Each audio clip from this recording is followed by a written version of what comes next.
worst thing. And this is JJ Solomon. And this is the Spit Bucket Podcast.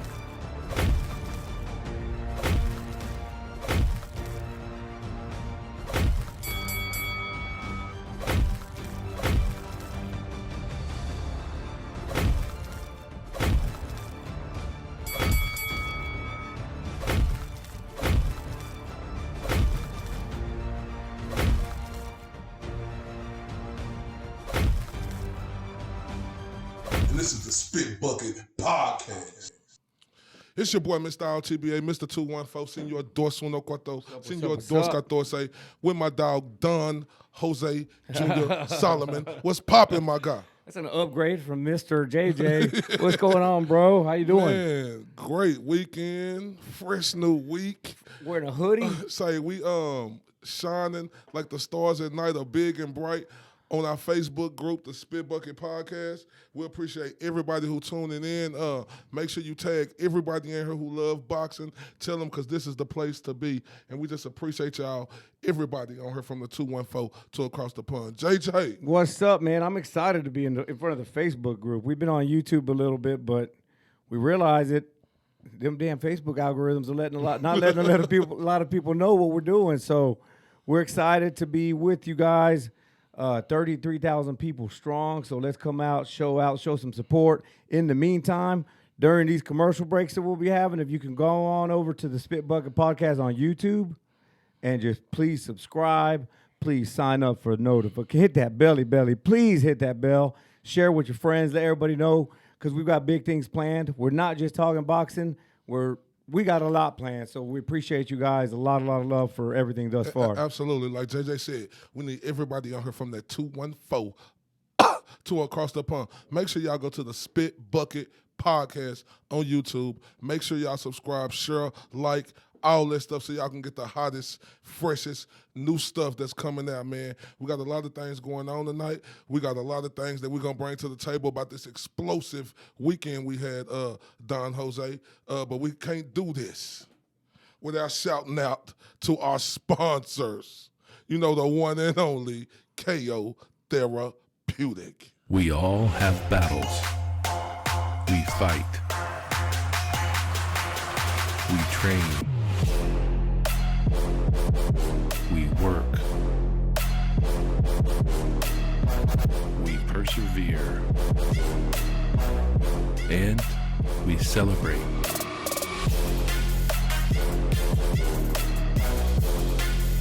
We are all one. I can't do anything if I can't walk in my prosthetic. It's a lot of pain that I feel throughout my day. It can be very intense. Now I just put that balm over it and it will heal up much faster and it will let the callus recover. That's amazing. It is a total game changer. I am hooked. I'm just hooked. Life is hard. KO makes it better. KOCBD.com.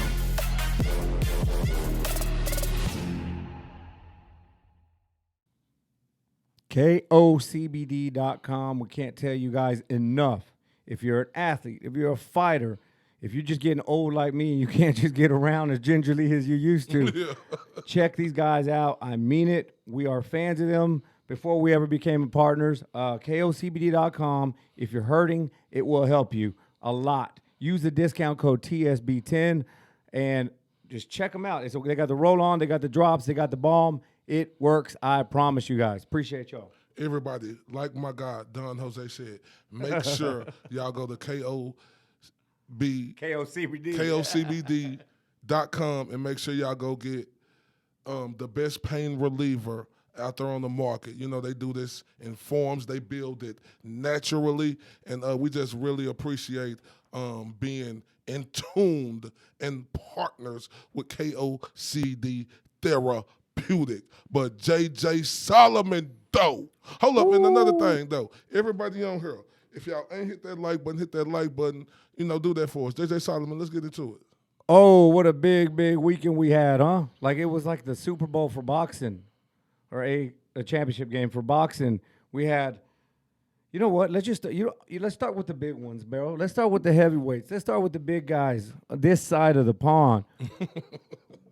We had Mr. Bronze Bomber himself, making his big return against Robert Helenius, friend of his, sparring partner.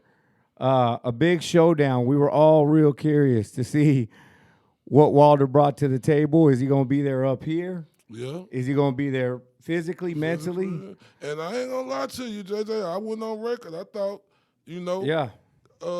Helenius was gonna KO Wilder. I didn't think the guy was gonna be mentally there, back ready after going through that physically and mentally assault that Tyson Fury put on him. But Wilder proved us wrong. Looks like he came back better than ever. Remember, we put that up on Instagram. Y'all make sure y'all go follow us on the Spit Bucket Official on Instagram and Mr_MR_ILTBA. We put that clip up of Wilder working out. I say that Wilder look like he getting better. And, but he didn't give us no time to see it. Shit. We blinked and it was over, man. Yeah, but if you really think about it, the way he was moving around that ring for that couple of seconds, just a couple of seconds, like it went, and then he planted, set Helenius up with that beautiful right hand, man. It was a sneaky little counterpunch. I seen some people saying that Helenius took a dive, bro. Who said that? I've seen quite a few people say Helenius took a dive because the punch didn't land clearly. Now, I see that when you're talking about regular fighters. Mm-hmm. This is Deontay Wilder. You might get knocked out if he misses a punch on you. I mean, the thing with boxing, it's the shot that you don't see that puts you out. Mm-hmm. And this was a sneaky little shot. It didn't look powerful, but, man, it put Helenius to sleep. Respect to Helenius, though. Big respect to Helenius. This is my thing right here, though, Jay. If this was the guy, your sparring partner, that was getting you ready for Tyson Fury. That's a hell of a point, bro. It answers a lot of questions, really. Hello, everybody from the 214 to across the pond. If this was Deontay Wilder's sparring partner and Robert Helenius, who was getting him ready for the Gypsy King and Tyson Fury, we see why the way it went. But salute to Deontay Wilder. He announced himself back on the scene in the heavyweight division in extraordinary fashion. Don Jose? Dude, he's back. He looked back. Now, the question we asked, what we put on the title of this is Deontay Wilder for real back? Let me tell you something that was a cause for concern for me, bro. Mm-hmm. Nothing I saw inside the ring. I'm not crazy about Deontay Wilder's style. I've always said that, but I do respect the insane power. Like, it's something we might not have ever seen before. You can make your argument easily that Deontay Wilder's one of the, if not the hardest puncher in boxing history. But, I wasn't so content. I mean, we saw what we see from Wilder. He looked great. Mm-hmm. But, dude, he broke down a couple times after the fight. And when I asked the question, is Deontay Wilder ready? That's what I mean. I saw a man who understands the dark place he was in after the hellacious trilogy with Fury. And now he doesn't want other boxers to feel that. So I'm for real, bro. Like, after the fight, he started crying when he was talking about Pritchard Colon. Mm-hmm. As you guys may or may not know, Pritchard Colon's a Puerto Rican boxer. He's pretty much, he's brain dead now. I don't know if that's disrespectful saying that, but he's a vegetable now because of injuries in the ring. Wilder just started breaking down crying. Then he went to Helenius' room, and he was apologizing. And I love you, man, and kisses on the cheeks. And I'm worried about you. Like, right now, he said, right now you look fine, but what about tomorrow? What about next week? What about months and years from now? He started crying. So that just tells me, like, I don't necessarily buy into 100% the mental health aspect, because not too long ago we were talking about seeing Wilder threatened for murder. But, sorry, and I know I'm dragging this out, but I'm trying to get somewhere with this. Wilder just looks like he is an emotional wreck. He looks like he doesn't like knocking out people no more. He doesn't want to create mental health problems or something. So I don't know. What are your thoughts on that, bro? Does that make sense, what I'm saying? No, it make a lot of sense. He should feel like that. This was a guy who was walking around indestructible, JJ. He was indestructible. Every man he got in that ring with and faced they have seen the canvas. He have knocked them out or they have touched the canvas. Every man he's ever fought to this day, right? So, when he get in there with a guy like Tyson Fury, and just think about the backstory on Tyson Fury. This guy being out for 3 years. This guy looking like the Michelin Man, right?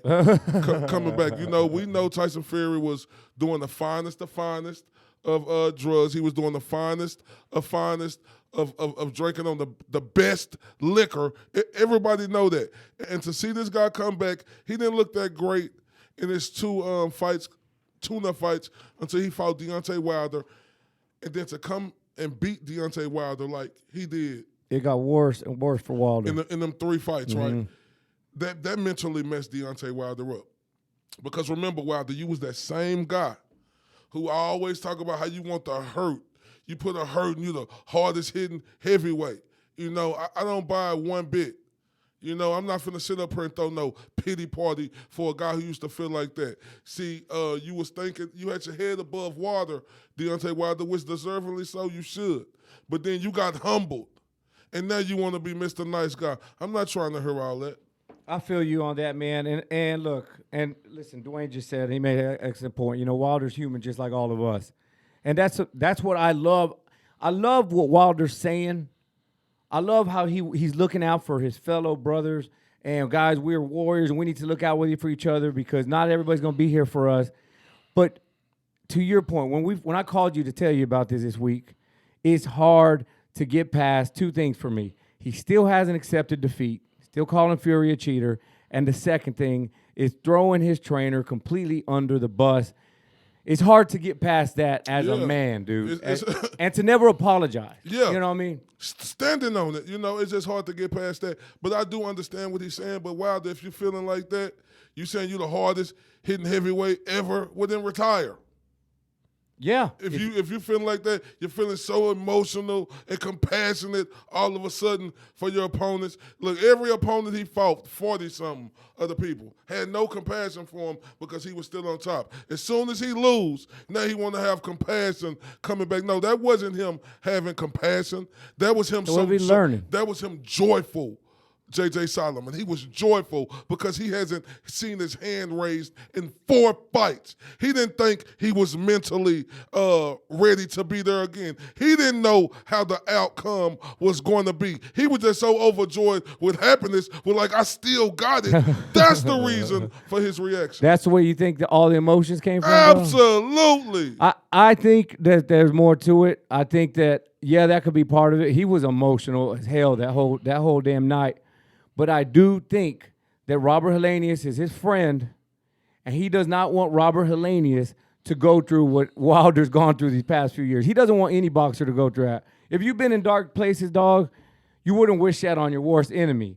Well, then why he knock him out like that then? That's a hell of a point you made. If you don't want guys going through that, and you're known universally as probably the hardest puncher in boxing, you've got 2 lethal weapons. If it's messing you up that much, why are you still doing it? I want you to answer this. Dwayne Bickham just said it was never proven Fury didn't cheat. He's been caught cheating in the past. Dwayne Bickham, you're talking about the past. We're talking about against Deontay Wilder. It was never proven that he was cheating. And ask yourself this, since you want to be typing Dwayne Bickham, ask yourself this. Why didn't Wilder pursue a legal team to go pursue that? Ask yourself that. JJ, why didn't if Wilder say Tyson Fury cheated? Let me ask you this question, Don Jose. Why didn't Wilder go get a legal team and pursue that? He's grasping for straws, man. It's grasping for straws for anybody who, there's the long count theory. As soon as we're out of here, I might be able to add it to the comments right now. The gloves are loaded. None of that was proven. None of it. It's all hearsay. It's all just coming from Wilder's camp and all of his hardcore fans, the Wilderettes. Like, man, just take a step back. There's a lot of people who give a damn about these fighters. There's a lot of people on Wilder's team that would say, no, we need to pursue legal action here. And you're right.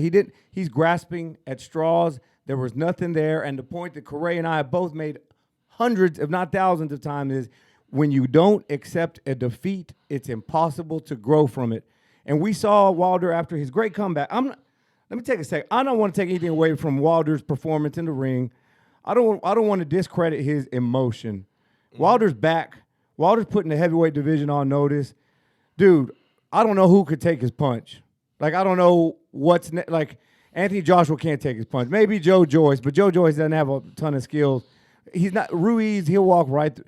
Wilder's legitimately a threat to get the belts back. Yeah, but he a threat. I mean, Wilder was the king of the division for 10 years. Yeah, he a threat, but like Dwayne Bickham just said, like I didn't think Wilder mentally was gonna be there. He showed me that he was. I thought he was a lost soul after going through that because Tyson Fury snatched his heart out and put a 10-man heart in his chest. That's just the way he was reacting after that Tyson Fury loss. But be honest, when we talked about this, Wilder was the favorite.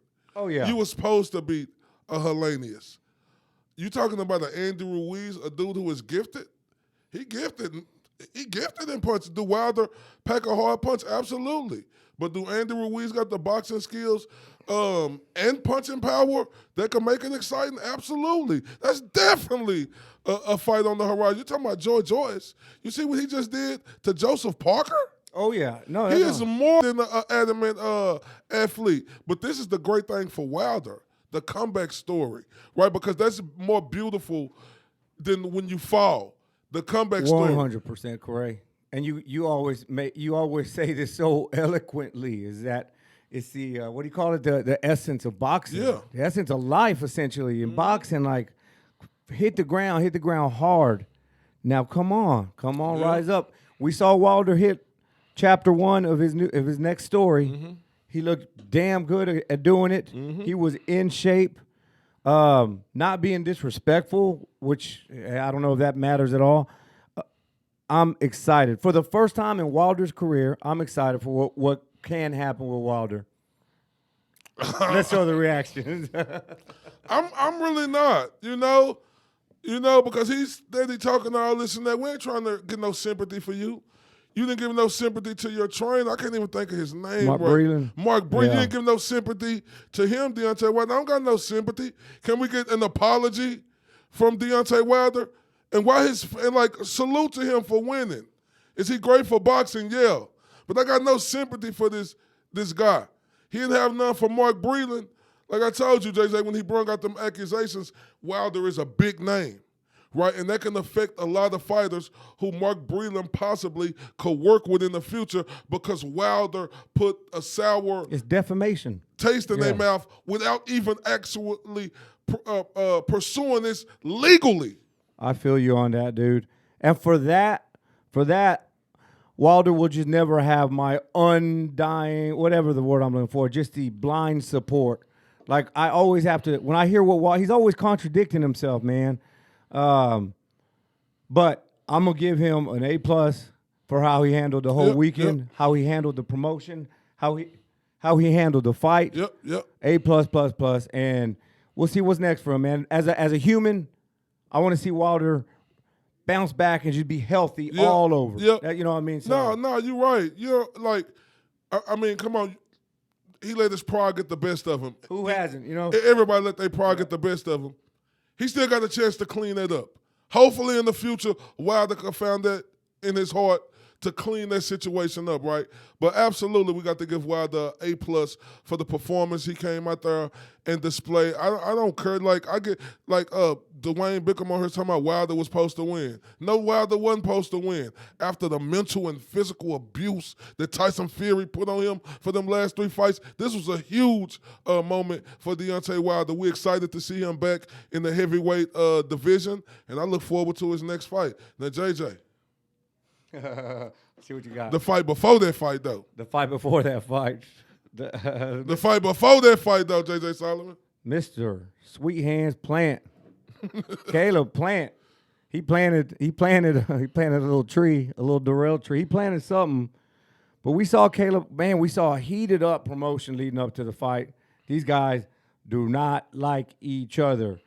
Racism was brought out, which always kind of makes things ugly. And they just don't like each other. But boy, oh boy, and we'll get to the good part here in a bit, but let's talk about the fight first real quick. Caleb Plant, it was kind of a fight everybody expected. I'm going to be honest, so I didn't expect Caleb Plant to knock him out. No, I didn't expect. It's hard to say. Like we didn't expect it, but we didn't expect it, J.J. Solomon. But the bad blood that was behind that fight, you knew each man was coming in this ring to really hurt the guy because for some reason, Andre Darrell just didn't like Caleb Plant. I don't know if he was a white guy. I don't know what it was. Because we see his display of skills. Caleb Plant, a former champion, he showed us he belonged. So my thing is why he had a distaste for him, because he was a white guy and he was doing the things that Anthony Darrell wanted to do. Let's not get it twisted. Anthony Darrell was a champion, right? But like Caleb Plant said, you never defended your belt as a champion. And any fighter or anybody who cover boxing will tell you this. Yeah, you can become champion, but to really solidify yourself as a champion, you got to defend that. And Anthony Darrell didn't defend that, and I think that rubbed him the wrong way. Well, all that bad blood led to that scene that's on the screen now where Caleb Plant just knocked his guy out silly. He's cold. He's asleep. And Caleb Plant is doing the whole fake shovel and digging. I liked one of my favorite refs right now is Harvey Dock. Harvey Dock rushed over to Caleb, pushed him over in the corner. But why though? No, I just thought that was funny that Harvey tried to. Listen, I thought it was distasteful, but I understand where it came from. I didn't. I ain't think nothing. I ain't think nothing was distasteful about it. Nothing. Because if we talking about distasteful, right? Remember, I made a post about 2 or 3 weeks ago, and we did a show calling Anthony Darrell out because he stated he'll never let a white boy beat him, right?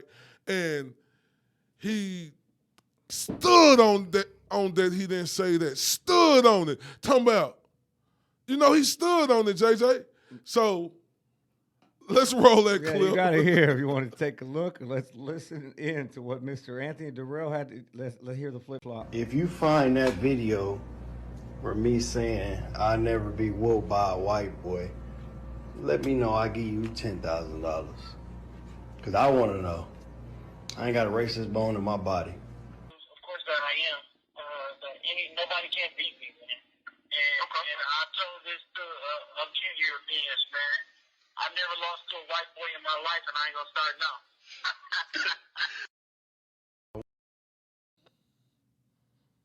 Yeah. It wasn't me. Shraggy? Yeah, what happened there, man? Shraggy? And look, yeah. So, hold up. Yeah, Hold up. Let me ask you this, J.J. Solomon. With that being said, Don Jose, with that being said. Si, senor. This dude clearly lied, said, I'll give y'all $10,000. I hope somebody got paid. If y'all could show me that video of me doing that. Shout out to my guy Ohio Run Boxing, because he's the one who put that out, and that's why I got that clip from off of him on Instagram. What's up, Marcus? Appreciate all the But support. look, if he wouldn't have stood on that like he stood on that, right? Because that's disrespectful, fam. When it comes to boxing, it ain't about the color of your skin. It's about who the best competitor in the ring. And to say, I ain't never lost to a white boy, I'll never let a white boy beat me, fam. I have no problem. Because think about how disrespectful that is to Caleb Plant. Because he look at it as being the best fighter. He don't look at it as no black and white thing, because if you heard the story on Caleb Plant coming up through the amateurs, he was beating all the black dudes up. You know what I'm saying? Still doing it to this day. So it's so damn unnecessary too, man. Like, Caleb's in-laws are black. How does that make Thanksgiving dinners, just the discussions, even it just puts Caleb in a bad, it's just weird, dude. Like you said, every time racism gets brought up in boxing, you always hear people, the crutch that they always lean on to justify their comments is racism's always been around in boxing. Well, why can't we just move on from that? Well, man, some of my favorite fighters are black, Canelo's a Mexican dude, and I don't, I've been on. You on, respect him, yeah, but you don't too much care for him. Yeah, it has nothing. Whenever I pick a fighter that I love or that I really am a fan of, it has nothing to do with his skin color. And I know that's just me. Maybe I live in this pie in the sky and everything's rainbows and butterflies all the time. I just don't understand why. What the hell is the point? What the hell is the point? We're not talking about team sports here. This is just one individual who's got a skill set. Like I said, Shakur Stevenson, in my opinion, is the future of the sport. Not because he says he was Puerto Rican and I'm Latino. Like, it just is silly to me, and we spend too much time talking about it. Not me and you these days, but it carries a lot of conversations. There's famous YouTubers who just live off of racism. And Jay, when you think about it, we all know in boxing, especially if you on this level, Anthony Durrell got to be foolish to know when you on this level right here, one punch could do anything. And did that one punch do something serious to Anthony Durrell? How is he going to be able to come back a devastating knockout like that? That's a 38-year-old man. Yeah, there's nothing there. I mean, he could fight against lower level competition, but I just thought it was a bad look for him. He deserved to lose this fight. I had no problem with Caleb Plant digging him up because everybody should have had a problem because that's race baiting. I never lost to a white boy. I never let no white boy beat me. Was y'all mad when he said that? So don't get mad at Caleb Plant when he digging him in the dirt because, did he dig Anthony Durrell in the dirt that night. And you can't forget, I didn't put that up just yet, our boy Kid Austin. Hey, but you also can't forget two things. Two things I want to point out before we go on to next topic. The first guy who said that about not letting a white guy beat him. Yeah. Like, you think you learned your lesson, like that didn't that didn't age well for Bernard Hopkins. Yeah. Right? So you would think twice about it. And second of all, when I said earlier about it was distasteful for Caleb Plant, 99% of the time I would say that was wrong and inappropriate regardless of whatever. But let's not forget what happened with the Andre Durrell fight. Who was it? It was their uncle came and cold-clocked the hell out of homeboy after the fight was over. Who was that? It's the guy who's fighting Benavidez next. Uskatsi? Yeah. Yeah. Got after the bell. Like, for me, it ends when that final bell rings. Put all your shit behind you, So that Durrell, that I don't know. I don't want to spend too much time talking about it. I'm just saying he got what he deserved. Yeah. He got what he deserved. And I hope that humble pie tastes so sweet. I don't know if everybody know one of my favorite movies is Life. With Martin and Eddie. And you remember when Martin said, I'm going to give me some of that pie. He went over there to the ring and he ate it. The pie was hot, but he ate it up. So I hope that humble pie tastes good to you, Anthony Durrell. Like I say, in life, we have lessons we learn. Either we going to grow from them or we going to stay the same. So I hope Anthony Durrell could grow from this. We wish him all the best. We want to see him back. Even though he was losing that fight, he was, trying to dog it out, as his name is, Anthony the Dog Durrell. But like I say, I hope that humble pie tastes so well, sir. Yes, sir. Yes, sir, man. I'm done with Durrell. It's nothing good. He doesn't contribute a damn thing to the sport for me. Nobody's talking about you for the future. The conversation we're having about you is about stuff that has nothing to do with what's going on in the ring. Just throw him back into the water. Let's move on. There's a lot of talent at 168, and we'll do better without him. But the most exciting. The most excited? The most exciting show. Oh, of the yeah. We got to talk about. Oh, but first, before we do that, let's shout out to our sponsors. Yeah, let's give a shout out real quick. After the break, when we come back, we have a really interesting point to bring up about none other than the GOAT herself. Oh, she is the GOAT. Yeah, she's the GOAT. We were talking about dropping that W, though. Stay tuned right after this message. We all have battles. We fight. We train.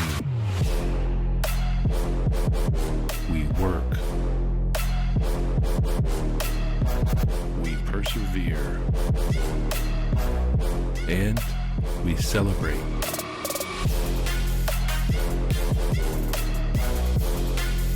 We are all one. I can't do anything if I can't walk in my prosthetic. It's a lot of pain that I feel throughout my day. It can be very intense. Now I just put that balm over it and it will heal up much faster and it will let the callus recover. That's amazing. It is a total game changer. I am hooked. I am absolutely, I'm just hooked. Life is hard. KO makes it better. KOCBD.com.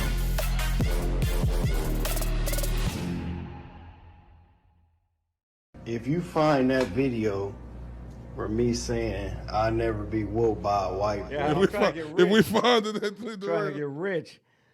Yeah. Once again, KOCBD.com. If you need some sort of pain recovery, pain relief, KOCBD.com. Use the discount code TSB10. I promise you, you will thank me later. Back pains, neck pains, shoulder pains, arthritis feeling type pains, old injuries, whatever the case. I promise you, I don't leave home without my my roll-on balm. So KOCBD.com, discount code TSB10 for your 10% discount for KO Therapeutics. So, man, we're back. We talked about the PBC fight card, or at least two of the fights on there. But, boy, oh, boy, did the ladies come and put on a show. They put on a promotion. The hype to their – dude, that whole week leading up to the fight – you had Deontay Wilder coming back. You had Devin Haney fighting for his rematch. And all they were talking about is Shields, Marshall, Bumgarner, and Michaela Mayer. Yeah. All week long. So, hey, kudos to that, because it wasn't but 8 years ago where people weren't turning on the TV for women's boxing. So You ain't lying. So, first, we got to give a big shout-out to women's boxing. JJ, like you said, 8 years ago, you see the hurdles oh, yeah. women boxing have came? Like, shout out to the ladies. Big time shout out to the Shout out ladies. to the ladies. Like, in real life, we salute y'all. And speaking of ladies, Yep. that fight with Baumgartner and Mayer, it was exactly what I thought. We got it. Yep, got a new unified champion, Bumgarner, man. And so you said it was exactly what you thought? Yeah, Close it was. fight? It was. It was exactly what I thought it was gonna be. You people get like, they thought the ladies was just gonna come in there and try to tear each other head off. Women boxing done elevated. Oh yeah. And you can see the skill. You can see No doubt. the precise and the details that they take in that's inside that ring. Now, 8 years ago, back in that era of boxing, yeah, it was just swing and miss. These ladies are now physically gifted to move and do a lot of the stuff around the ring that the top level fighters are. So, women's boxing is elite now. 100%. It's on a whole new level, man. And this ain't throwing no shade on it, but yeah, I mean, it was just a fact. Just like a decade ago, you would watch a lot of these fights, and it would look very. No disrespect at all, but it looked like an amateur fight, a lot of smothering, a lot of, no skill. But, man, just going back to the Bumgarner fight, right off the bat, the way she was jabbing to the stomach, like coming down to the midsection to jab, I mean, that's a skillful move. It takes risk. It takes, a lot of practice. You got to have confidence in yourself and tons of athletic ability. Bumgarner came out saying, look, I'm not just a club fighter anymore, because that's where she came up from, man. She put the world on notice. It was a close fight, just like a lot of people expected. People thought Bumgarner might get the knockout. Mayer withstood those big shots, but hell of a fight, and I hope to see a damn rematch. Yeah, hell of a fight. Real close fight. Shout out to Alicia Baumgartner. Me personally, I thought it was a draw, but when it's a fight that close and the way the scorecards was, you can't be mad that they gave it to Baumgartner, right? And I'm glad now that Baumgartner won that fight. When you watch Baumgartner leading up to it, right, it was a little tasteless, like what she was doing and stuff but they both were at each other's throat. Yeah, but You know, talking about the horse face comment? different type, all different yeah. stuff. You can like, oh, girl, you talk a lot. You know what I'm saying? But her talking a lot, she went in there and backed it up and showed why she is the new unified champion. But this the reason why I'm glad she won. Look how Michaela Mayer handled that. Yep. Like a super brat. Like the brats of all brats. Oh, I don't got to take this. I'm going home. I'm not gonna do no post-fight pressure. I'm not gonna say stay in the ring and talk after the fight. That was a super brat move, and I'm glad that Alicia Baumgartner whipped her ass, and I'm glad she's the unified champion. Because JJ, one thing about this sport and just life, period, right? You got to have gratitude whether you're winning or whether you're losing. You have to show gratitude and you have to be humble enough to just accept it. Because if you won, you would have been still in the ring, jumping, celebrating. Because you thought it didn't go your way. You want to be this super brat. And I got a problem with that now. I definitely want to see this rematch. And it ain't even nothing. I definitely favor Baumgartner going into the rematch because now she has all this ammunition, and we know she's a talker. She has all this ammunition that she could use against Michaela Mayer that's going to have her gone mentally. But the way she handled that, walked out that ring like a super brat, then stay and do what you're supposed to do, whether you win or you lose. Because when you win and you stayed in the ring every time, you lost that one time, you left, and then you didn't do no after the fight. I had a problem with that.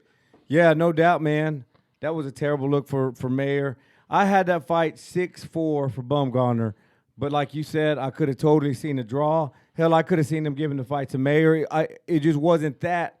Different strokes for different folks. I liked Baumgartner's athleticism, getting in and out. You said you had the 96-94, right? Yeah, I had 6 rounds to 4 for Baumgartner. But again, some of those rounds were super tight. The first 2, Baumgartner, I think, easily won. But you know what? Mayer's acting like a little spoiled brat. Remember, Baumgartner says she's not giving her the rematch. Yeah. She's going after Undisputed. Yep, and after seeing like a spoiled brat like that, I think Baumgartner and Mayer rematch is going to sell some tickets. And I think it could be its own main event now. It can. Because that was exciting, dude. That was exciting. And just...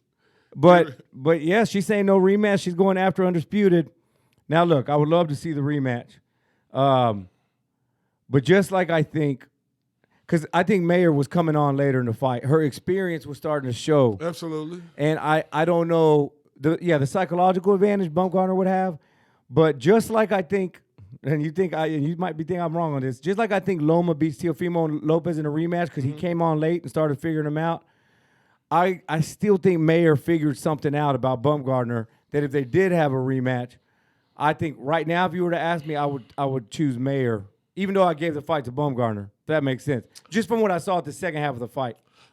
No. I would say no. I would think it'd be more of the same. It'd be a close fight. I actually think that Baumgartner will probably have it like a 97-93 now. Because if you look at Michaela Mayer, if you've been watching her fights, she's a naturally known slow starter. And she heats up as the fight go on. Now, if she could somehow... Now, she did have that war with that one girl... I forgot her name, but other than that, she's a naturally slow starter. Now, if she could come out of her game plan, do she pick up the 11th round? Yeah, but she know Baumgartner is a naturally strong person and more athletically gifted. Can she come out and start fast and be willing to take them punches early from Baumgartner? That's something we'll need to see. But I agree with you when you say this is its own main event. But if I'm Baumgartner, I'm like you, JJ, now. I move on for this. I don't know if you said move on from this, but I'm like you, what Baumgartner said, going after Undisputed. Yes, go after Undisputed. And you know why? Because she is very marketable. Oh, yeah. Marketable. And add Undisputed to that list, dude. Add Undisputed to that. Of course, I think now, obviously, we always talk about A side, B side. I don't know, it wears me out. Baumgartner obviously is calling the shots if they have a rematch. If she's Undisputed and Mayer wants a rematch, she could call every shot, the location, everything, And so, yeah, let Baumgartner go do what she wants for a little bit. She earned it. She surprised a lot of people, including me. Me too. She surprised me. I know she had that KO power, but I thought Mayer was gonna figure her out and outbox her.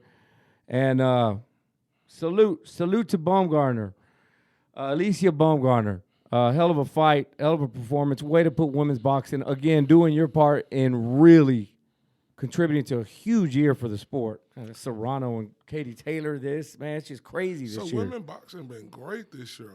Like if we really think about it, women boxing has been extraordinary this year. Lead into Clarissa Shields versus Savannah Marshall. First off, we already know the judges got it right. No doubt. It was a unanimous decision all the way around. The judges got it 100% correct. Now, what me and you talked about on the phone leading up to, our conversation that we was going to have today was? Is it time to consider Clarissa Shields, I believe this is how you worded it, the most accomplished boxer ever? Ever. It sounds a little premature. Let everybody recover from what we just said. But we just got to look at the numbers. Look at the paper. I know she's only 13 fights in professionally, but look at her accolades. Let's go to her amateurs. Gold medal for the United States of America. Another gold medal. Not one-time undisputed champ. Not two-time undisputed champ. Went overseas to O2 Arena. Enemy territory. Bigger woman. Already she got her number from the amateurs. And she pulls off not a split decision, not a controversial. I had that fight 97, 93 when we were scoring it. I mean, there's nothing left to say, man. Clarissa Shields, name another fighter who's done what she has done in his entire career. Not just the pro level, but their entire career. And I can't think of one. You can't. If we looking on paper, I don't give a damn. They just make it more extraordinary. Don't talk to me about women's boxing, though it just now started to grow. Who cares? This woman got 2 gold medals, like you said, 3-time undisputed champ. Not only in that, she got another gig in PFL where she do kickboxing on the side. Like, there's no other fighter who ever laced up a pair of gloves who's more accomplished as Clarissa Shields is right now. Now, when she says she is the GOAT, that true meaning of her saying that is reality now. 100%. You can't do what she done in 3 divisions, not just capturing 1 title, 2 title, moving up to another division, getting 1 title, 2 title, moving up to another division. She went up to 3 divisions and became undisputed in all of them. And you got to put some respect on her name. In my opinion, everybody from the 214 to across the pond, there's never been a more accomplished boxer who stepped in that square circle than Clarissa Shields. Bro, and here's what the argument's going to be. Well, women's boxing isn't as competitive as men's boxing. Or women's boxing hasn't been as dominant for as long a time. The competition, that is not no fault of Clarissa Shields. Clarissa is an old school boxer. She grew up in boxing. Boxing got her off the streets. Just like you hear all these legendary men fighters, that's her story. It's the same story. Boxing kept her off the streets. She lost friends because of boxing. She was more focused on boxing than going out to the club or whatever. She did it the hard way. They told her she looked like a boy because her shoulders was big. She had to hear all that, man. It's hard being a little girl, a little teenager, you know what I mean, in this country. She grew up in a difficult part of town. She's gone through it all, just like all these dudes that we put up on pedestals and see them as superheroes. There's no difference in Clarissa Shields. And she's done it, and she finds what I love about her, dude. When they announced the winner, I was so scared they were going to rob her. First of all, you know, you're in enemy territory. When they announced the winner, I was overwhelmed with just pride and emotion. She was repping that red, white, and blue. And, dude, everything she sets her mind to, she goes out and does it. And if there's anybody watching this, if there's one thing you could take for Clarissa Shields is that grit, that grind, determination. Can't nobody tell her nothing, dude. She hears the criticism. She's got a ton of critics. They were even booing her overseas. And at the end, she was like, I hope I can come back and you guys don't boo me next time. I am a Clarissa Shields fan. I love what she's done for the sport, her own life. She's a hell of a story, a hell of a fighter. Is she the greatest woman of all time in boxing? Absolutely. Absolutely. Yeah, and like nobody else can. I don't care. You can't say nothing else about her. She got the right to talk the way she want to talk the talk. She don't walk the walk in every aspect of this boxing game. I don't care if you think she talked too much or you think she conceded or arrogant. It doesn't matter. She got the right to be. 3 divisions, 2 gold medals. Just put on the highest viewership on Sky Sports. 2 million people for a woman's event. Who does? I don't even think Deontay Wilder sold 100 pay-per-views that night because people so mad at him still. Clarissa Shields did 2 million views. Man, respect to Clarissa Shields.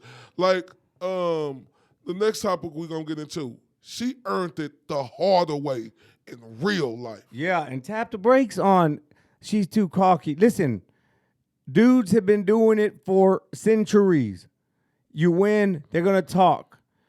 And for some reason, a woman does it. That's not ladylike. Or no, she's a fighter. She's fighting. So yeah, give her some pride, and give her some what the hell? Give her some slack. But what I was gonna say, we like you said, she backs. She talks the talk. She walks the walk.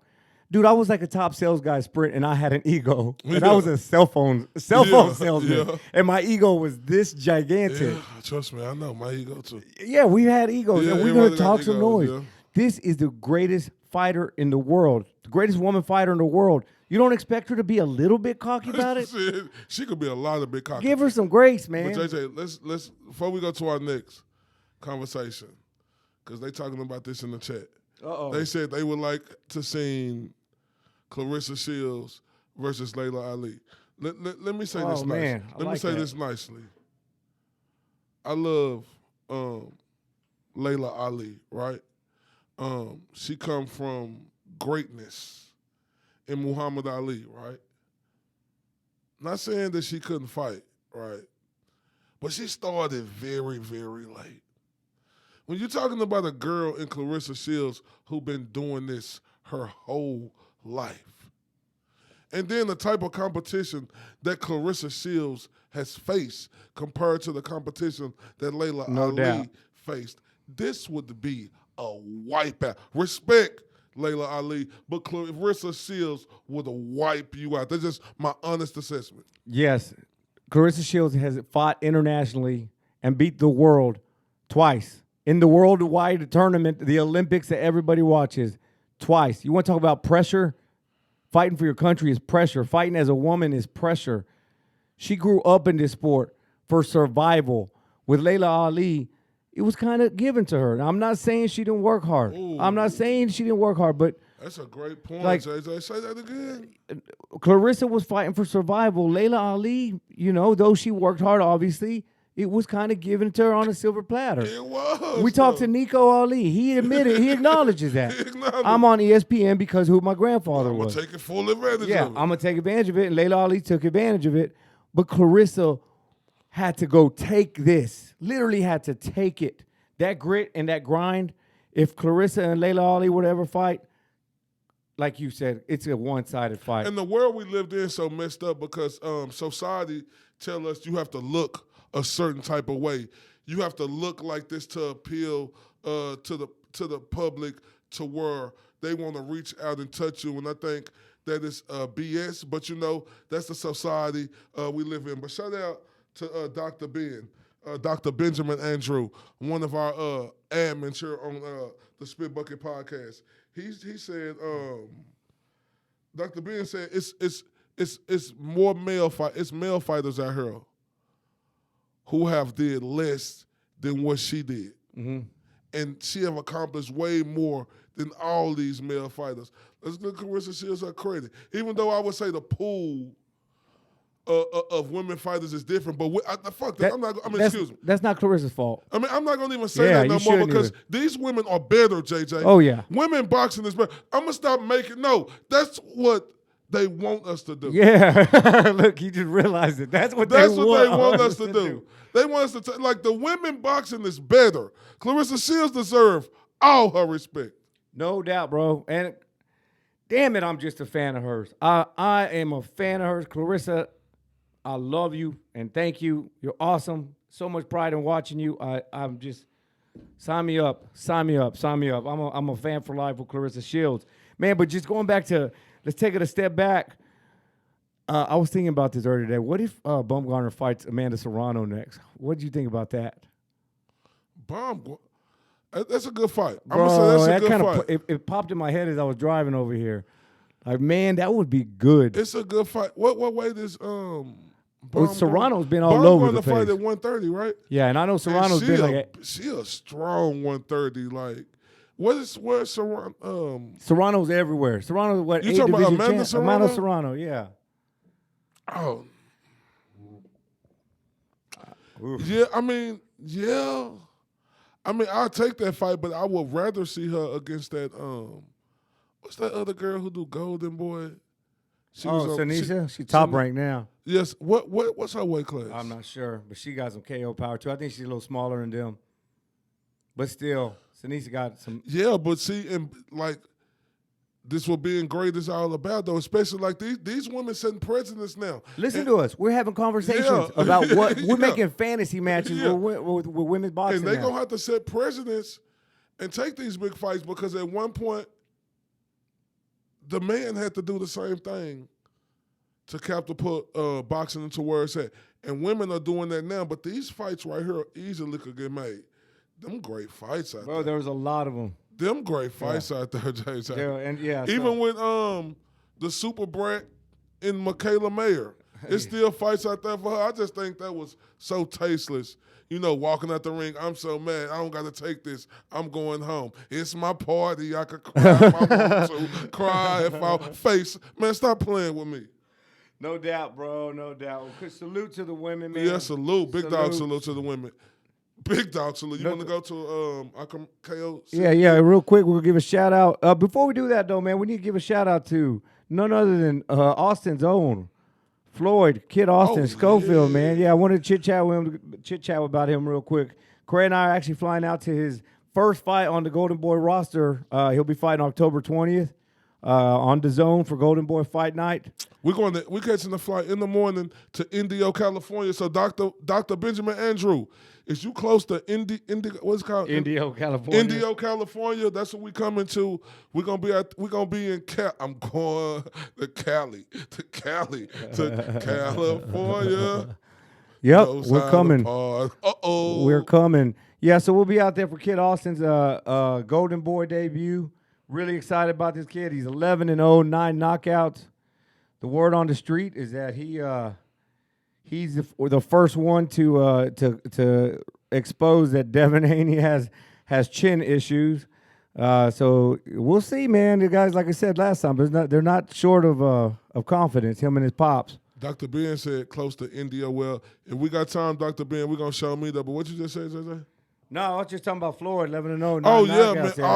I'm excited about Floyd Schofield, man. It's big dog salute to him and his daddy. Like, I'm not gonna lie to you, they remind me of the undisputed champion in the world right now when he was on the rise. The daddy do a lot more talking than the son do, but the son's skills, it's similar. Yeah, they do remind you a lot of each other. Of Devin Haney, like, it's similar. I like that. And I'm going to be honest with you. I said, when we asked him, when we interviewed him on Instagram, y'all make sure y'all go to the Spit Bucket Official on Instagram and MR_ILTBA. Y'all make sure y'all go follow us on Instagram. Remember when I said to him, I asked him this question specifically because it was people in the chat saying, let his son talk. Why you won't let his son talk? Yeah. I said, do it bother you with people telling you that you talk more for your son? His answer was no, because them are people who talking who didn't grow up with fathers, bro. That made, I could never, I never looked at it like that because I got to be honest. It been father trainers who I criticized before, let him talk. Yeah. Why you talking so much? I could be honest and admit that. But when Floyd Schofield Sr. brought that to my attention, That makes a lot of that's pretty sense, real talk JJ. right there. Yeah, that's real. And you know what? And you and I hadn't even talked about that, how you kind of it hit you kind of on a personal note. So, yeah, man, I'm excited about these guys. We got to see him August 6th on the Virgil Ortiz undercard. The kid's got devastating power, and he's just a baby still. He's 20 years old, so. And keeping them busy, too. Golden Boy wasn't playing. 2 months later, he fighting again. Yep. So y'all be sure to check out Floyd Kid Austin Schofield Jr. Thursday, October 20th on DAZN. It's going to be his Golden Boy debut. We can't wait to see He him. the main event, right? Yep, he's the main event. So Yeah, he finna show out. Like, because I'm telling everybody, if you ain't on Kid Austin, pay attention. He one of them youngins. He one of them guys. You know, what he gonna do in this boxing game is yet to be determined. You know, it's all upon him and his team. But when you're talking about a guy who looks the part, he definitely is the part. no doubt. You guys stay tuned, because as soon as we're back from this quick little break, we're going to talk about what's next for the undisputed lightweight champion of the world.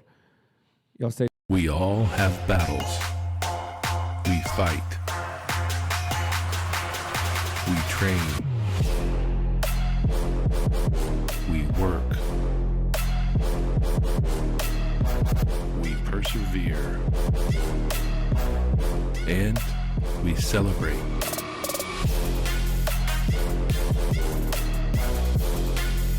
We are all one. I can't do anything if I can't walk in my prosthetic. It's a lot of pain that I feel throughout my day. It can be very intense. Now I just put that balm over it and it will heal up much faster and it will let the callus recover. That's amazing. It is a total game changer. I am hooked. I'm just hooked. Life is hard. KO makes it better. KOCBD.com.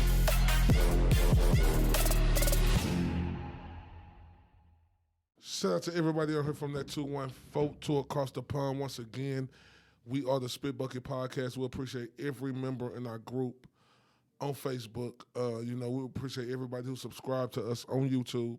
If y'all are not subscribed to us on YouTube, please spread the word and please go subscribe. It only takes 5 seconds. Got a lot going on. Just help us out, man. We just asking for y'all to just go put the Spit Bucket Podcast and just say boom. That's like say boom. Easy. That's how you got to go. Easy work, Jay. Faster than you can say TSB. Yeah. Just go to type it in and hit search and then just hit subscribe. Guys, y'all have no idea how much that would help us. Like I said, we're not just talking about boxing. We've got another NFT collection coming out very soon with some really cool stuff, giving people opportunity to hang out with some really big names in the sport. So, we keep on with the support. We got a toy drive coming out in next month or at the end of November. The TSB Toy Bucket, reaching out to a bunch of communities here in DFW area. We're working with about 7 gyms, along with Counterpunch Clothing for truck and delivery and all that. So thank you, Counterpunch. Thank you to all the gyms so far. We got a list. We're gonna start talking. Speak on our foundation too, the TSB Warriors Foundation. Yeah, we got a Warrior Foundation. This has been coming up a little bit lately, but we've got our charity for fighters such as Gerald McClellan, Pritchard Colon, which was who Deontay Wilder was just talking about, and all these sorts of fighters who pretty much have permanent injuries from the ring. 10% of everything we do, from the NFTs to the merch, the SpitBucketPodcast.com. You go check out our merch.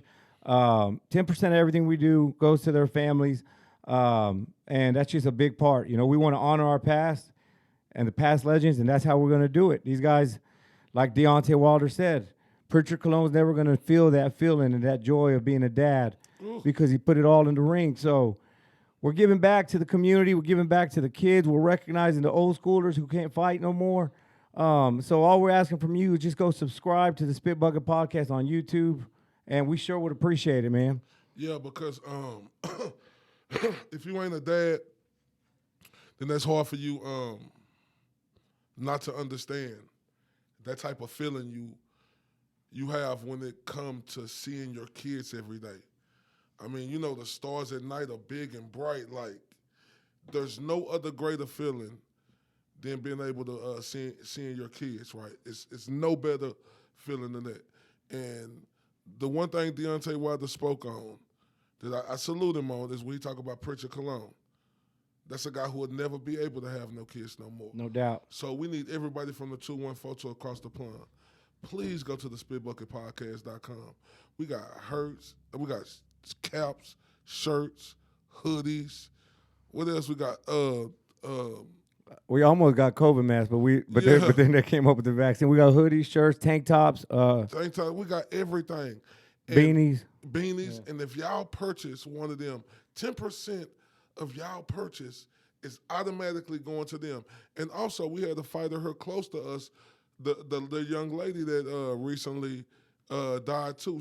Her family and stuff is a part of that. Even the guy who we mentioned on our last show, my apologies, I can't think of his name right now, but anybody who has been physically damaged in the sport of boxing, we're going to do our part. And if y'all rock with TSB, Dust Spit Bucket, please go to dustspitbucketpodcast.com, get some merch, and your 10% will go to the TSB Warriors Foundation. No doubt, man. We appreciate it. And then a bunch of cool stuff to do. We still got that big head collection, the NFTs, where all those guys are getting lifetime access to everything, all our official events. We've got our Knockout Kings coming out, the next NFT collection. And then shout out to Peter Puritan, man. He said he was one of the first subscribers, and there's no doubt. He follows all our platforms. He's big on Twitter, too. Follow us on Twitter. We're trying to grow that platform at TSB Podcast OFCL, or just search Spit And one Bucket. quick watch on you still, JJ. I want everybody to know next time we go live, it's going to be on me and JJ Page and more other people who we tag in it, so we could be able to share to the Spit Bucket Podcast, not only share to the Spit Bucket Podcast, but to a bunch of other groups. Our group is exclusive now. It's a lot of stuff that's going on. Just for the group. Just for the group. So what we're going to do is it's going to be me and JJ. We're going to go live on our page, and we're going to it's going to be me and JJ. We're going to go live on our page, and we're going to share it not only to the Spit Bucket Podcast group, but to all the groups, boxing groups that we can. And we just please ask everybody, it don't cost nothing to share. Just help us out. We really, in this boxing game, to grow it. To grow it, and not just to grow it, to look at our toy TSB Toy Bucket that we're doing. Look at our TSB Warriors Foundation. It's meaning to everything that we do. Mental health, how that's a big part of what we're doing. So just y'all being supportive in any type of way, whether if you can't go on the Spit Bucket Podcast and get no merch, you can share the story, because it's going to be live from Corey Bradshaw and JJ Solomon, and we're going to share it to the group. But y'all will be able to share it. So we just ask everybody, Yep. Much love to all you guys. But yeah, man, the big subject we were about to touch is what's next for Devin Haney. We had Haney come back for his rematch, his Undisputed rematch, his first defense of Undisputed. Went all the way back down to Australia, to the land down under. I don't know how excited everybody was for his fight, because we saw kind of an annihilation the first time. But Devin Haney came out. Kambosos was super, super quiet this time around. And he did what he's supposed to do for 12 rounds. I mean, he completely destroyed Kambosos. I didn't see anything from Kambosos besides him switching to southpaw for a split second for the first 3-4 rounds, and then just went right back to orthodox. But it was just too much, bro. Kambosos couldn't figure him out. Like, it was just literally the Matrix. Kambosos had nothing for him. Yeah. Like you say, not too much to talk about this fight. A lot of people weren't excited because it was so one-sided at first. But the things that I take positive from this fight, even though we had everybody had Devin Haney as the favorite, it's just the way he dominated him, the way he stepped to him, the way he let him know, in your country, and I'm going to show you I'm the man in this square circle. All that moving around that people said I'm going to do, I'm going to step to you. And Devin Haney was trying to knock George Kambosos out. Give George Kambosos credit. His first loss ever was against Devin Haney, right? Mm-hmm.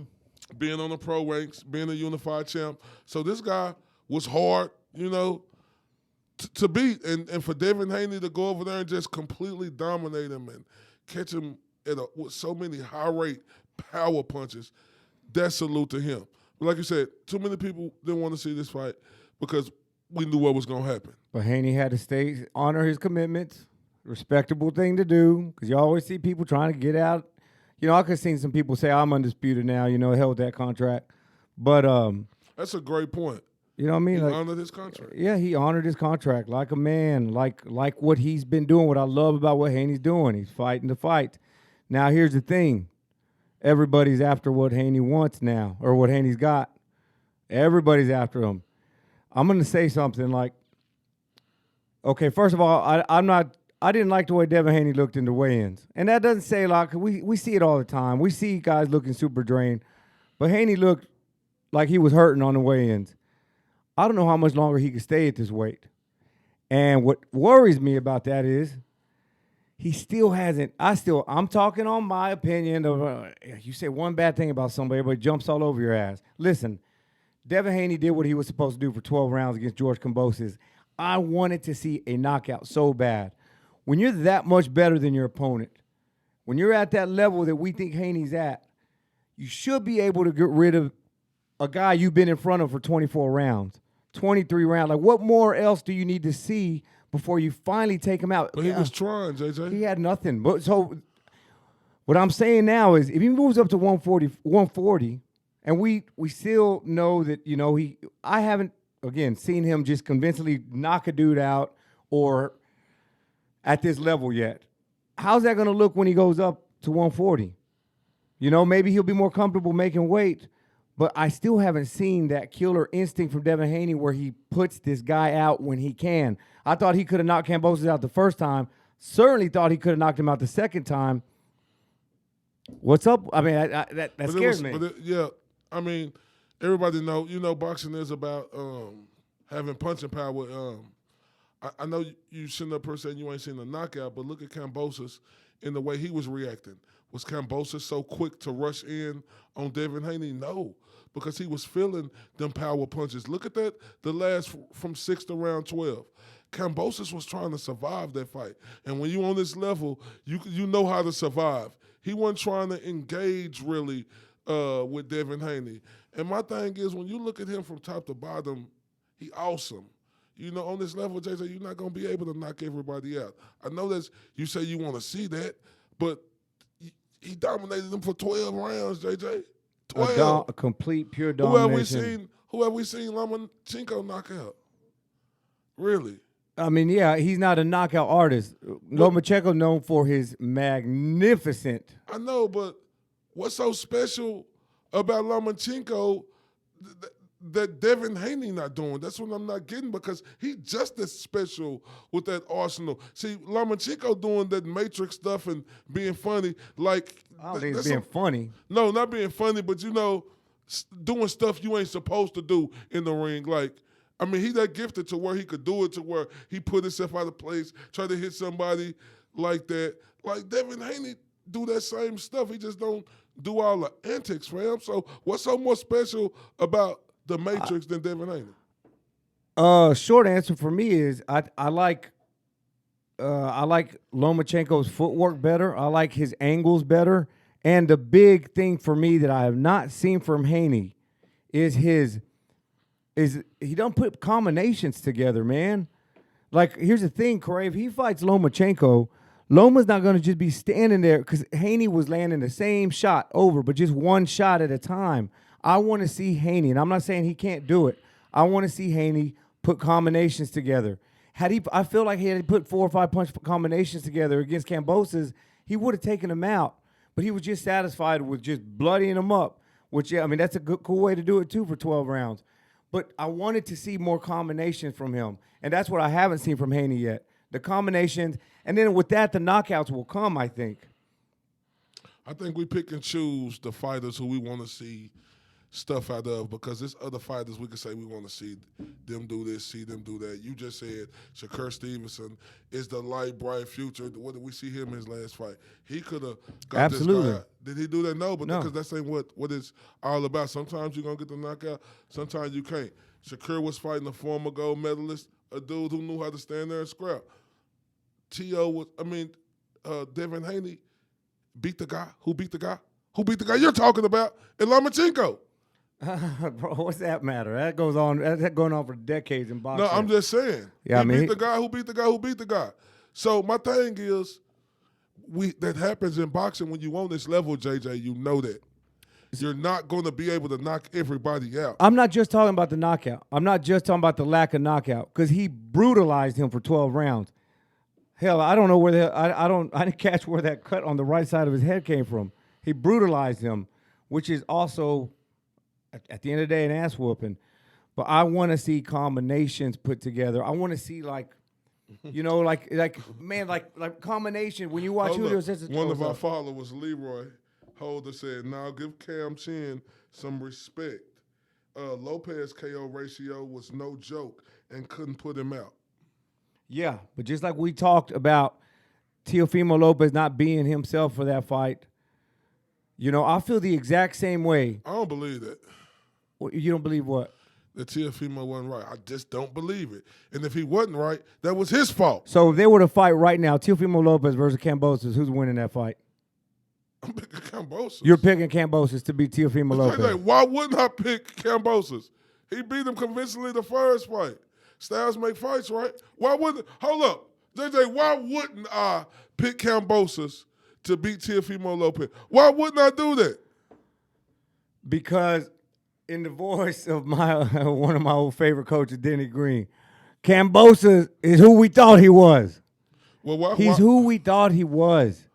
He had a lightning in a bottle moment against Teofimo Lopez. Just like I think just like this. Yeah, it's crazy, bro, because this is my thoughts, my feelings. Just like I said, Michaela Mayer was starting to come on strong, and I felt that I would choose her to win before a rematch. I gave Baumgartner the fight, but I felt Michaela Mayer would win that fight. I think Teofimo Lopez loses to Lomachenko if they fight again, even though Teofimo got the win the first time. I think Teofimo beats Kambosos if they fight again. It's not always just about, for me, again, I'm not saying you're wrong or whatever the hell. I don't think anybody will give Teofimo or Kambosos the edge over Teofimo Lopez if they were to fight right now. You would really do that? Yes. I would give every other one of these guys a better chance up against Kambosos. Yeah. Kambosos beat him ferociously. I know. But I'm saying right now. But I don't know why. I can't justify it for you. Ferociously. And then when you say Loma beat Tio, no, I think Tio will beat Loma again. Loma ain't the same spring chicken. Yeah, that's the only reason. It doesn't now. I said if they fought back then, right after Loma would have had that, I would have put my money on Loma. Yeah. And if they would fight right now at 135, I would put my money on Lomachenko. But who next? Who's for next? Devin Haney? So this little picture shows Isaac Pitbull Cruz, Tank Davis, Shakur Stevenson, and Vasil Lomachenko. I think the world wants to see. Peter said he agree with you. He said he would also pick Loma to beat T.O. and T.O. to beat Cam. Yeah, it's weird how that works backwards. I can't. I mean, respectfully, that's your opinion, but I definitely respectfully disagree. So, Devin Haney now. People are going to start calling him out, dude. I mean, they have been. I think there's a reason Devin Haney was jumping for joy when Kambosos got that decision against Teofimo Lopez. Because, again, Kambosos is who we all thought he was. Dude, he gave nothing to Haney. Do you think Kambosos would bring anything to the table? JJ, don't do that. I need to check myself. No, because you discredited Kambosos getting that victory, bro. I'm not. He won the fight. He won the fight. I mean, I said if there's a rematch. Kambosos did what you want boxing to be about, right? Hell yeah. Take on enough toughest opponent. He did that. He didn't pussyfoot around, Jay. Hell no. I'm not saying he did, bro. When I say the things I'm saying, I'm not trying to disrespect the dude. I'm just telling you how I feel. I think he would lose a rematch. It don't mean I think Kambosos is a bum. I think Teofimo Lopez had a bad night, and I think he beats him in the rematch. Again, I don't think Teofimo is a bum. I think Loma beats him in a rematch, if Loma didn't just age overnight. But we'll see, man. We'll see what happens. But what we're talking about now is what the hell is next for Haney. Haney, I hope, does what Kambosos did. Take on the next best fighter. We know the easiest fight to make there because of the top-ranked ties is Lomachenko. If Lomachenko gets to his next fight, that's the easiest fight to make. I mean, yeah, you can make that fight, but with all today's hurdles and I'm politics like, Devin and Haney boxing, done did a lot. He went across the pond twice. Can he fight one of his mandatories? oh, all right. Well, if you want, I mean, do he got the right to fight one of his Messi Cambosos? He did that because he got a deal of a lifetime. Even if I lose the fight, we're going to be able to come back to Australia and run it back for the rematch. I mean, I like them fights out there, but and the dude who on the picture is one of his mandatories, right? And Pitbull Cruz. I think that's the perfect matchup for Devin Haney right now. Unless Lomachenko, I mean, money-wise, obviously it's Lomachenko. But if I'm Devin Haney, I mean, I go out to Pitbull Cruz. You know, money-wise, Lomachenko is there. Like, if Lomachenko want that fight, you think Lomachenko want that fight? against Haney? Yeah. Absolutely, dude. I think he does. Here's the thing, though, Corey. Remember what you said back when Errol was coming back, and you said Ugas could really spoil the big super fight. Why would Haney? And again, I wouldn't pick Pitbull Cruz to beat Haney because I think Haney's a terrific boxer. But Pitbull Cruz is a pit bull dog, aggressive. You don't know where his shots are coming from. He's got skills. He's got a chin. Why would you? And he can pack a punch. Why would you risk a super fight with either one of these three right here, Shakur, Tank, or Loma, by fighting somebody like Cruz? Besides maybe I don't even call Isaac Cruz a relax, like that ain't no just let me take it easy fight. You got to be on your A game for Cruz. So you might as well do it with one of the big names. And no disrespect to Cruz, but I mean the Haneys, the Tanks, or Shakur, Tank, and Loma. I mean, that's a huge risk fighting Cruz. That makes sense. No, it's not a huge risk because Devin Haney that good. I like Pitbull Cruz. He's a part of the KO team. But I got to let the truth come to the power when the power comes to the truth. He ain't nowhere near on Devin Haney's level. And that's clear-cut, no debating. Yeah, he is a bull, but Devin Haney is the perfect matador to stop that bull, and that'll be easy work from him all night. Will Pitbull Cruz come in there and make it a fight? Will he land some punches on Devin Haney? Absolutely. But Devin Haney is a master class. Now, when you say Shakur Stevenson Tank fights, that's not happening no time soon. JJ, we understand boxing, right? I hope so. We understand boxing is a business, right? Yes, sir. Why would you match up Devin? Like, I ain't talking about me because obviously, if we want to see the fight, we'll say, yeah, Devin Haney versus Shakur. But business-wise, it makes absolutely no sense right now to put Devin Haney versus Shakur. No sense.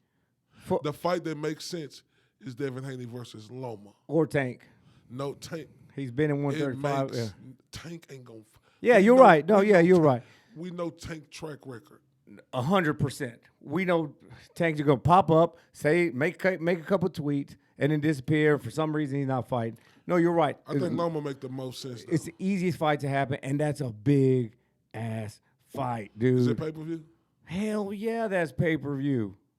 Bro, if that happens next year, either one of those matchups we just put up on the screen, I'm good with. But what's crazy about those fights is none of us can confidently, I don't care how smart you are in boxing, confidently pick a winner at any of those matchups. It's crazy, dog. No, it's like, you're right. But the thing, we can, because either one of the... It's a beautiful time for lightweight division. I will tell you this. Let me say this. Loma, Stevenson, and Tank. Yeah, we can't pick a winner against them three versus Haney. I see. Yeah, it's a different level. And then Pitbull Cruz, sure. He's a tough fight. Tough. That's not no damn tune-up fight. It ain't no. No, he is the WBA regular champion, right? Like it ain't no. I'd stay the hell away from Cruz, bro. That could sour everything up. Them type of matchups you want this young in your career. Oh man, bro! Like They like Cruz, and I'm telling you, but see, I just think Loma is gonna be the fight because Cruz with PBC, right? Cruz a bit. Yeah, that's I don't see that happening. like I don't know who just said it. Somebody said, yeah, that's the next fight that's happening. I mean, there's no reason that fight can't happen. Loma knows he ain't getting any younger. Devin Haney's still going to get stronger. All that stuff I said about him not having power, the kid's just only 23 years old. So Devin's getting stronger. And to speak on that, too, like you say, JJ, with him going up to 140, he going to get stronger. That's what you're supposed to do. He hurt. Yeah. You act like he didn't hurt Kambosos. In 24 rounds, when there's that much of a talent level difference, I would expect him to have hurt Kambosos plenty more times than once. I think the closest we saw Kambosos to getting stopped was the 10th round of the second fight. That means it took you 22 rounds to finally just turn it up to the next level. You got to think of the circumstances. Him going across the pond the first time. You want to win the fight. Yeah, hell yeah, I get that. You want to win the fight by any means necessary. I understand him putting on a master class. He had to win the fight, Jay. But in this next fight, you cannot tell me that this dude wasn't walking George Kambosos down and trying to. I'm just saying he was walking him down and trying to give us what he want. But speaking to, like you said, he looked at frail at 135. So I'm not sure if Devin Haney stay at 135 any longer, because the thing is, the only fight that makes sense for him at 135 that's going to be a big money maker right now is Tank, right? Mm-hmm. I think Loma will be a big money maker. Yeah, but Tank is the... Yeah, that would be huge, Tank too. is the money, right? Is Tank the money or Loma the money? I mean, That's I don't a debate. think Loma the money, because if Loma was the money, like, Tank would have fought him, right? Like, Yeah, but you got a lot of Europeans who just don't like Americans who are going to watch that fight just because it's Lomachenko and he's an international superstar because of his amateur. So Lomachenko's got a following too, man. So Tank, obviously, we're here in the United States. We hear about him every single day. But either one of those two fights are huge paydays. And, dog, I don't even know how to pick them. somebody said, man, stop it. Bottom line, he went into George's backyard and schooled him. Yeah, repeat that because nobody heard you. He said, stop it. I'll stop. Stop. He said, man, stop it. Bottom line, he went into George's backyard and schooled him. That's a fact. Preston, you Shout are out to correct. Preston Thomas. That's a fact. Preston, personally, me and Corey talking about this on the way over here. It's not me. I had that fight scored 119 to 109. It wasn't even close. I mean, personally, just like when you go out to eat for a good steak and for some reason it just wasn't perfect. Before that fight started, we all knew Haney was gonna. We all knew Haney was gonna tear him up. We knew it wasn't gonna be close. I told myself in my head before the fight started, I just want to see him finish him. I just want to see it. And personally, I respect. I think Haney's excellent. Yeah, but He's excellent. All I wanted to see on my steak was a little bit more combinations, a few more. I wanted to go back and watch it over. I've watched it twice now. It was a lot of pop shots, very stiff-ass pop shots, very precise pop shots. As a boxing fan, I wanted to see combinations, and I wanted to see a finish. But even if he didn't get the finish, I wanted to see more like Kambosos on the ropes with shots coming from everywhere with Haney. I'm not taking anything away from Haney. Yeah, I will stop that event, but I'm not talking shit about Haney. My apologies. I'm not talking crap about Haney. No, you ain't talking crap about him, but I just think you... Maybe my expectations too high? No, it ain't that your expectations is too high. It's just that, JJ, boxing ain't all about the knockouts. No, Like, I'm not. I'm talking about combinations. He was trying to give you the gravy with the sauce. He almost was there. Is so much better than Kambosos. And the fight I like to go back to, because you sent me a screenshot of 23-year-old Floyd next to 23-year-old Devin Haney and their accomplishments. And right at that moment is when I was like, whoa. Let's talk pretty boy Floyd. Let's talk what he did against Diego Corrales. Let's talk about the just accumulation of punches that Floyd Mayweather, in his beautiful way that only Floyd Mayweather can do it. The combinations, everything. That's the only thing. You can't compare Floyd to Haney just yet. He's not as He's a hell of a boxer. I gotta watch how I'm saying to Floyd Mayweather was. I'm only addressing Floyd because you sent me that picture. I know, but Floyd was a finisher, dude. Jay. Floyd was a finisher. Joe, so what? That's all I'm saying. I'm missing out on. So what? I'm missing it. So what? Yeah. So what? At Because Floyd was a finisher, JJ. At 23 years old, guess what Devin Haney did that Floyd didn't do? Become undisputed champion of the world. Facts. You ain't got to be no finisher. He did something Floyd didn't ever do. And guess what? Devin Haney just 23. So think about it. He in the Clarissa Shields point where this dude got a chance to possibly be a 3-division or 4-division undisputed. I'm just saying he got the chance to possibly do that. Now, come on, JJ. He is the one fighter at 23. He has done way more than Floyd have. He's done way more than a hell of a lot of fighters at 23. Again, I'm talking about Floyd. Oh, okay. I'm talking about Floyd. At 23, I'm not talking about accomplishments and accolades in this specific example.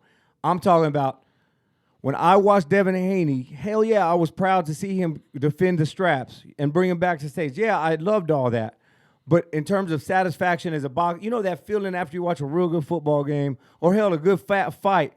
I just saw Haney controlling the fight very easily, and I think he could have taken it to the next level, and that's all I wanted to see.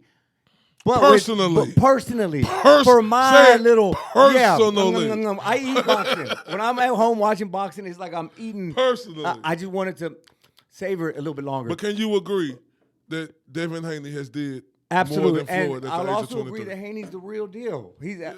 I mean, personally, I know he's got this next level that we haven't seen, and I can't wait to see it. Hold on, JJ. What I'm saying. No, hold up. You say Haney got this next level that we ain't seen. Okay, now, if we could say that in the sense of he could get better, but next level is being the youngest to do. I'm not talking about accolades. No, I'm talking about what I see in the ring. I'm not talking about his belts, bro. I'm talking about the style and what he does in 12 rounds. Hell no, I'm not talking about the accolades at all right now. You know, that's not where I'm going with. Like, for example, an example I gave. Back when AB was coming up, early in his career, I went and made a Facebook post. I think it was 2011. I don't know when it was, but I said AB's the future of the sport. But when he got to those big fights, we knew AB could put some punches together. But when he got to big fights, he would just shell up. Now, again, I'm not comparing Haney to AB. That's a wrong comparison. No, I'm telling you my personal satisfaction. I know, but JJ, don't mention AB because Haney threw 300 damn punches. I wanted to see more combinations. That's it. JJ throwing 300 punches. Dog, this isn't you picking, JJ. This isn't up for debate. I'm not trying to debate. You picking. I'm saying, just like I used to get disappointed in AB's fights because, yeah, he would win them, but he would just keep. Haney whooped Kambosos, no doubt about it. He threw a lot of punches, no doubt about it. I wanted to see him put more punches together. Okay. Combinations. All right, that's all fine. I'm saying. That's fine. I mean, personally, I understand that. But I feel like it's picking a little bit too hard because when a guy throw over 200 and some power punches and land over half of them, like when you say combinations, yeah, you might want to see combinations, but he was definitely placing his punches as precise all night long. Yeah. And JJ, like you said, he only 23 years old, and he already doing that, fam. Like it's like I'm saying, we can't discredit what we seen. People say, "Oh, you ain't seen enough yet." I don't know what enough. Anybody? I didn't say enough. I said there's a next level. The next level. I don't know what enough next level. Not only you, but anybody else on world. Excuse me. Who feel like you, I don't know what next level you ain't seen a guy going. I just told you. Let me finish. I don't know what next level people ain't seen a guy throwing as many punches as he did. Tried to get Kambosos out there. I think it's picking. It's picking. We're picking too much. Because we can say the same thing about your favorite fighter, and Shakur Stevenson. No doubt. I've said both of them. Both of them still need to show that killer instinct that I know they both have. That's all I'm saying, dog. I want to see Haney put more punches together at once He whooped Kambosos. I'm not taking a damn thing away. I need to make sure that's clear. I personally want to see Haney take it to that next level where it's just offensive power, not power in the knock you out sense, but just an attack, especially when you're that much better than your opponent. With that being said, though, do you not expect Haney to be up on top 5 pound for pounds across the damn sport now? Absolutely, he should be. But getting back on that point right there, do you know the guy in Floyd, pretty boy Floyd Mayweather, who was throwing all them power punches you want him to throw? How much hand problems did he have throughout his career until he got that settled? So maybe Haney understands that. Like we always say, this is the sweet science. Yeah, but them punches, those hands that are shattered, are what got Floyd to Money Mayweather. I know, but it's not. That's what got him there. But him being a boxer, beating De La Hoya, he didn't knock out De La Hoya. No, he didn't, but that's when it started. That's the first time we saw Money Mayweather. No, but he didn't knock out De La Hoya, though, JJ. That's all I'm saying. He didn't knock out a lot of people after De La Hoya. I'm just saying, but because of his hands. But the point I'm making is it took Floyd kicking that much ass for that many years. I understand that, but Devin Haney had to crawl and do it the harder way, fam. The same guy in T.O., Lomachenko, none of them guys wanted to give him a fight. So it wasn't like he went out there trying to get the fight, JJ. He's going to have to be okay, what Haney did to Kambosos is not going to happen to either one of those other 4 fighters we just had on the screen. He's not going to be able just to sit there and throw 1 punch at a time, 1-2 punch at a time, and land on Cruz. Certainly not Lomachenko, Shakur Stevenson, or Tank Davis. He's going to have more different variations of his attack is what I'm saying if he wants to keep defending those belts. That's all I'm saying. He's done what he had to do thus far against Kambosos, but that game plan will not work against these 4. I respectfully disagree because all them other guys you talking about, they don't even throw punches like that. But, okay. Isaac Cruz don't throw a lot of punches? They don't put combinations together? Tank Davis throws 1 pop at a time, 1 pop at a time. Yeah, but when we talk about Isaac Shakur puts combinations together. Loma puts combinations together. Not like that, though. What? They don't put them together like that. It's boom, boom. Loma, I'll show you 6 different videos right now where he got 6 punch combinations and out of the pocket. But what I'm saying is, like, you making the sweet science into what you want it to be. Like, I ain't saying what you want personally. You got to get this man. You can't discredit him and say he need to do this because that's what you want to see personally. We got to take what Devin Haney did. Dominate. We taking away the domination. Domination. No doubt. A++. You did what you're supposed to do. It's like I'm not going to grade him on something that, I don't know how to put this. Haney is going to get there. I know he will. Maybe Kambosos was a little awkward. All that. I want to see a fight where Haney's putting combos together. Styles make fights. We get that. Haney's going to have plenty of opportunity to showcase his talents to the world against real talented fighters now. And we'll see how it goes, man. Yeah, What'd you read over there? What'd you read? No, we're gonna see how it goes. But I just feel like ain't no fighter on this planet at 23 done did what Devin Haney did. No fighter on this planet have did what he did at the age of 23 and become an undisputed champion.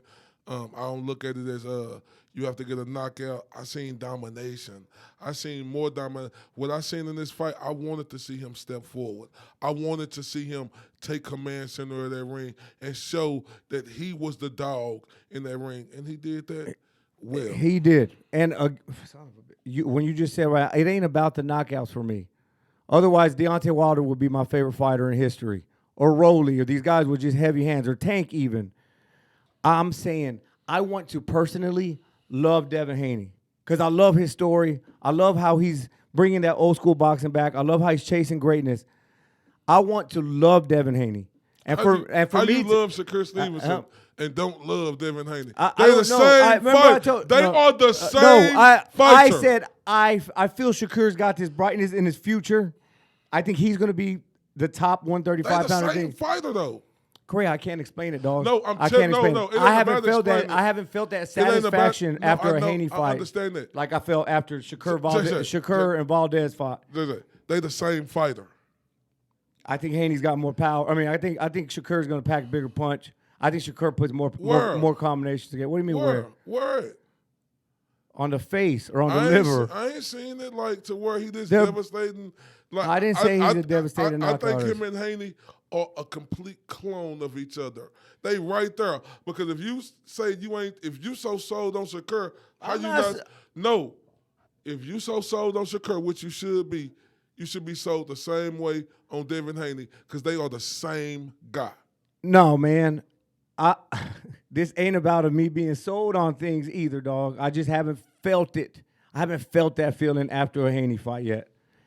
He's a badass. I'm not taking a damn thing away from him. Have Shakur Stevenson beat somebody who better than Kambosos? After Shakur fought Valdez, I had the exact same argument. No, I'm talking about, have he beat somebody who No, that's who what better than Kambosos? I would say Oscar Valdez. Oscar Valdez. Yeah, bro, Kambosos, come on, man. Let's all right. Kambosos beat T.O. beat Lomachenko. That don't mean nothing to you though, huh? That's facts. Yeah, you're right. Who Oscar Valdez beat? Huh? Bro, No, I'm not getting into the resume game. I'm saying I'm that not was getting into the Kambosos was a better win. When I talk boxing, I'm not just going to be who has he beat? No, who has he beat? I'm Because just Styles make fights. And I'm talking about Styles right now. Kambosos was a better win than anybody Shakur Stevenson fought. Because Kambosos had all the belts. See, there you go making excuses. You just tell me not to do that. Kambosos was a better win than anybody Shakur Stevenson fought. Okay. All right. That's not the point I'm making. I'm talking about Styles and fights. And as soon as he was done with Valdez, I came on here and I said the same thing. I want to see more from Shakur when he's that much better than his opponents. Not listening to me, are you? I am listening to you, but JJ, did you hear what I said? You want to see more from Shakur? JJ, you seeing it. No, they have to show more. For me to put them on that Floyd Mayweather level that I said one day I feel like Shakur's going to have, he needs to show more. So what? Hey, all we're doing right now, Corey, is picking who we think is going to be better. I ain't picking. And for this guy to get to this level, he has to do this. I'm saying a guy ain't got to have knockout power to be like, oh, he's that guy. He ain't got to knock out an opponent. If he could I'm not talking about knockouts. Let me finish. If he could dominate a guy for 12 straight rounds, like Devin Haney dominated Kambosos viciously and ferociously, I'm just saying you got to put more respect on that. He did everything you said you want him to do. I want to see more combinations. JJ, what was you watching? Like Jerry Salinas just said. He said Loma has perfect lateral movement, and that's what allows him to throw 5-6 punch combinations. We haven't seen 5-6 punch combinations from Haney consistently. He was so much better than Kambosos, he could have done it. You might argue about awkward style. That's all I'm saying, Corey. He's still a baby, though. He's still getting more experience. And I'm confident we're going to see it. He's a grown man, but what do you mean he a grown man? You keep saying he's only 23. No, he still don't have his grown man strength. He's young. Yeah, he got the grown man strength. If that's his grown man strength, then it's going to be an issue at 140. He turned 24 next week. Then Floyd Schofield Sr. say, you get your grown man strength at 20. Oh, he said something about your lateral. Something he said. Oh, he said your frontal lobe. Yeah, that's not just physical. Yeah, that's a whole. Yeah, but no, I think, in my opinion, I think Devin Haney showed you everything. I just think you ain't looking at everything. You looking, he didn't knock him out. Can you stop that? I've done asked you 7 times in the last 5 minutes. I'm not talking about the knockout. With the 5-punch combinations, with the multiple combinations comes the knockout. When but you think you picking a little bit? Yeah, I'm nitpicking because I want Devin Haney to be one of my favorite But fighters. I want Shakur to be one of my favorite fighters. Can you pull up them punch stats for me, please? Correct. What was the punch stats? I know. You're telling me stuff. I'm talking about pop shots versus combinations. I'm talking about, you remember how Evander Holyfield used to put combinations together? Julio Cesar Chavez put combinations together. Early Floyd Mayweather. I'm talking about, if I want one of these guys to be my next favorite fighter, this is what I want to see from them. That's not saying that ESPN shouldn't put him in the top 10. It's not saying anything like Preston that. Thomas just said both Haney and Shakur are similar fighters, but Shakur plays it safe. If he had heart, he'll beat Sugar Ray Leonard. And Leroy Holder said, put some respect on Kambosos' chin. There are some fighters to never lose by KO, JJ. Devin Haney, listen, knows what's the bad rap on Devin Haney? We all know it. It ain't no more. That's gone. Okay, he should have put more punches together. For me, I want Haney to be one of the favorite fighters. Instead of throw 300, throw 400. No, instead of 300 divided by 300, where it's one at a time, I want to see 300 divided by 4. So the pop shot. He showed for 24 rounds he could control the man with the jab. He showed it. He showed he can control him with the right. I wanted to see it all come together. You know what? I haven't even said this. Body shots. He should have attacked that body way sooner, which is part of the whole package. That's what I want to see. No, that's true. That's all I'm saying, and he's going to get there. No, that's one thing I can agree with you on. If he would have did more body work. Variety, bro. If he would have did more body work, he would have got Kambosos up out of there. Now, when it comes to combination and throwing punches, I think he was doing all I think. We'll go back and watch it. We'll count. I think, me, personally, I think when it comes to throwing combination and punches, he was doing all of that. Now, I will agree with you on body work. Devin Haney didn't do enough body work. If he would have did more body work in them early rounds when Kambosos was being herky-jerky, then I think we possibly could have seen a knockout. Now, I agree with you on that. It's work, under the but same I umbrella. disagree with you. Variety. No. Variety. It was just pop shots. No. The uppercut was there all damn night. You said combinations. I said arsenal. I want to see a different, more arsenal, different angles. But he was throwing combinations, in my opinion. But what I will agree with you on, if you don't think he was throwing combinations, that's your opinion. In my opinion, I think you need to watch the fight again, and I will too. But what I will agree is that he didn't do enough body work. If he would have did more body work, then he would have got Kambosos out there. But throwing combinations, throwing punches, he was doing that all night long, Jay. He was just throwing 1-1-2, dog, 1-1-2, controlling the hell out of Kambosos. And listen, he's going to get there. I really believe it. Ain't that the same thing Shakur do? Yeah. No, Shakur's a little more aggressive. Is he? He is. But at the end, when he's Nakatini, he was aggressive to you? No, not that one. Nakatala, a dude, look, and there's no shitting. But come on, JJ. I think Shakur has shown more of an arsenal. I don't. I think they both show. I think they're the same. I think they both young, great fighters, but I think they're the same guys. Well, the beautiful thing about this is if these fights keep happening, man, they should shut us up sometime in the next 18 to 24 months, hopefully. Who? That's 2 years. With who? I think all these guys should. With who? Who, JJ? All of them. You know that, JJ. Come on, don't rain on my parade. How long has been? We've been waiting for Crawford and Spence. Oh, yeah, I forgot about those How guys. long we been waiting for? Yeah, you're right. How long did we wait for Floyd and JJ? These guys ain't fighting till maybe 3, 4, 5 years down the Hey, line. man, we talked a big game about them being Unless the the post money is Mayweather. right. Yeah, man. No, but it's JJ. But look, Tank ain't gonna fight him. There's gonna be some. Tank's gonna want to be A side. That's a whole different conversation. I want to get into that real quick. Should he be A side versus Devin Haney? Man, I started thinking about that this week, and I don't even. It's tough. That's a tough question. Because Tank puts asses in the seats. But we don't know. Like, I think, like we got to see how Devin Haney do now, because going to across the pond. Yeah, that you're jumping off of their doing what he did. Yeah. Like now, like he doesn't. Let's see what he can do at T-Mobile Arena or something like that, or Barclays. And I know you know you don't like the YouTuber guys, but he associated with Jake Paul too.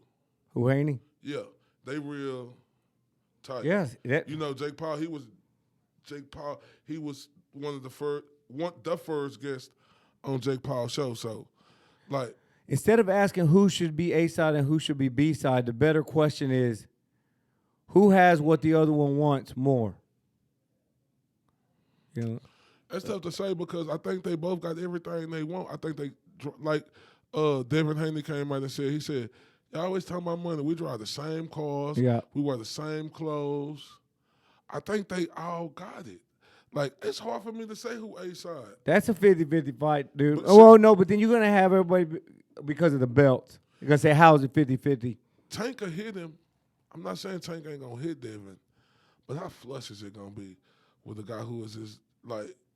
You talking about if they fight, like the results of the fight? I think I mean. I don't even know, dog. Like, JJ, look, I can't don't even know either, I can't but even damn. I can't even. Like, shout out to my guy Rolly. You know, I like Rolly. But people don't look at Rolly as. Remember when that fight first got announced, I said Tank and anything outside of Tank in a prediction is ridiculous. Yeah, but. You talking Tank and Haney? But look how Rolly looked for 6 rounds against him. Tank carried him for 6 rounds. JJ, see, Rolly did nothing, and the first time he got hit, he went to sleep. JJ. Let's not put Rolly in the same conversation with any of these guys. He carried him for 6 rounds. Tank was just studying him.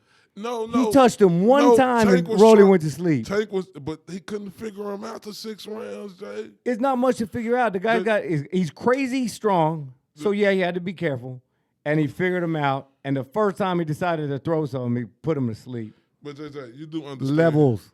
You don't get paid for overtime in boxing. That's 6 rounds. That's not overtime. That's I know, not but even. I'm just saying you don't get paid for overtime. If you could, you're not gonna let the fighter stay in that ring. He had to be smart. Rolly could knock out anybody. Rolly's dangerous with that punch, but any one of these guys. I mean, we ain't seen them against top tier guy yet to where we say who was the like Rolly. I like Rolly. Tank is top tier. No, I'm saying, but we ain't seen Rolly against. And we're probably not going be to the top tier guy leading up to that fight with Tank, where people thought he lost against. Yeah, dude, he won the belts from him. Or the interim. Yeah. Yeah, so we ain't seen him fight nobody and test that power. Now, Rolly is a good talker, but like he talked himself, and then plus him and Mayweather, and plus he was a former regular champion, so whatever. Yeah, he said whatever. Hey, how you feeling, bro? It's 9 o'clock. Yeah, man. Shout out to everybody down here from the 214 across the pond. This was a great experience tonight. On Facebook, we appreciate everybody. Look like we got almost 100 comments. We appreciate that. We're gonna try to make sure we do this more often tonight because I do like this Facebook feel, especially with everybody on the Spit Bucket podcast being in tune. Yeah, but please, guys, if this is the first time y'all checked out the show, please go check out our YouTube and subscribe. Check out our Twitter, all of our platforms, but subscribe to the YouTube because it's not just the podcast episodes. We do a lot of live streams. We'll do our interviews there. We put up all our interviews when we go out and work fights. So we're not just sitting here talking. We're out working the fights. Like I said, we're doing a lot of stuff. So follow us. Apple too, and yeah, we're on Apple Podcasts, iHeartRadio, Podbean.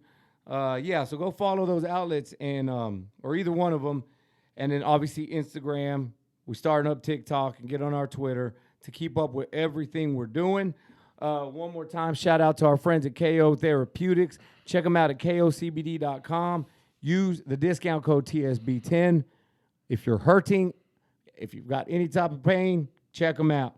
But with that being said, man, Corey, how you feeling, bro? Man, shout out to everybody that heard from the 214 across the pond. We really appreciate y'all. Like you said, make sure y'all go subscribe to the Spit Bucket Podcast on YouTube. Make sure y'all keep tuning in to us for what we're going to have going. To everybody who's going to be in Indio, California, make sure y'all inbox us, JJ Solomon or Corey Bradshaw or the Spit Bucket Podcast Official on Instagram or MR_ILTBA. We see you tomorrow, California. Later, guys. Here we come. This Corey Bradshaw, Mr. ILTBA. Mr. These boys can't touch me on my worst day. And this is JJ Solomon. And this is the Spit Bucket Podcast.